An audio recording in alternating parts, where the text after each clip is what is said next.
Halo semuanya, di materi kali ini saya akan membahas materi tentang akses mikrotik. Yang pertama ada metode akses mikrotik router OS. Untuk metode akses mikrotik router OS ini terdiri dari keyboard, serial console, remote server telnet atau SSH, Winbox, VTP, API, Quickset dan Webfig atau HTTP, MAC telnet, lokal atau Winbox terminal menu, mikrotik, TICAP. Yang kedua ada akses router board via Winbox.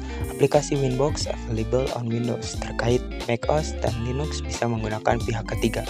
Antara router dan laptop dihubungkan menggunakan kabelan. Available access by MAC dan IP address. Untuk user admin, untuk password bisa kalian cari tahu sendiri. Untuk contohnya bisa kalian lihat sendiri gambar di samping. Yang ketiga ada akses virtual router mikrotik PNetLab via Winbox. PNetLab atau lab alat emulator jaringan paket.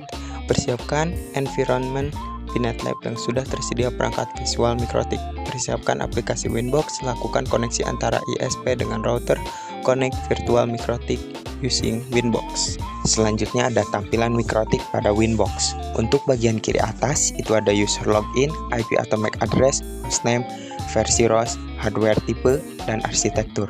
Untuk di bawahnya ada undo dan redo. Untuk di bawahnya lagi ada menu. Untuk yang abu-abu itu adalah area kerja, dan untuk yang atas kanan itu dashboard. Yang kelima ada router board via Webfig. Webfig diperkenalkan sejak router OS versi 5.0 dengan fungsi yang sama dengan Winbox. Support IP versi 4 dan IP versi 6. Support HTTP dan HTTPS sebagai alternatif Winbox. Untuk akses router board via Webfig bisa dengan mengetikkan IP router pada browser atau http://IP router. Lalu ada Quickset. Quickset itu apa sih? Quickset itu adalah konfigurasi cepat. Settingan dasar router dalam satu tampilan dapat diakses melalui Winbox atau Webfig. Yang ketujuh ada router board via telnet dan SSH based on terminal command line interface. Akses router via text atau CLI dapat dilakukan melalui SSH, telnet, konsol, new terminal atau Winbox dan terminal Webfig. Digunakan untuk merunning script atau ketika akan mengakses router dengan keterbatasan bandwidth. Untuk mengakses router via remote, SSH atau telnet maka bisa menggunakan aplikasi remote client seperti PuTTY, WinSCP, dan lain-lain. Yang kedelapan ada serial console. Serial console digunakan apabila kita lupa atau salah dan telah mendisable semua interface pada mikrotik. Serial console dibutuhkan saat kita menggunakan NetInstall.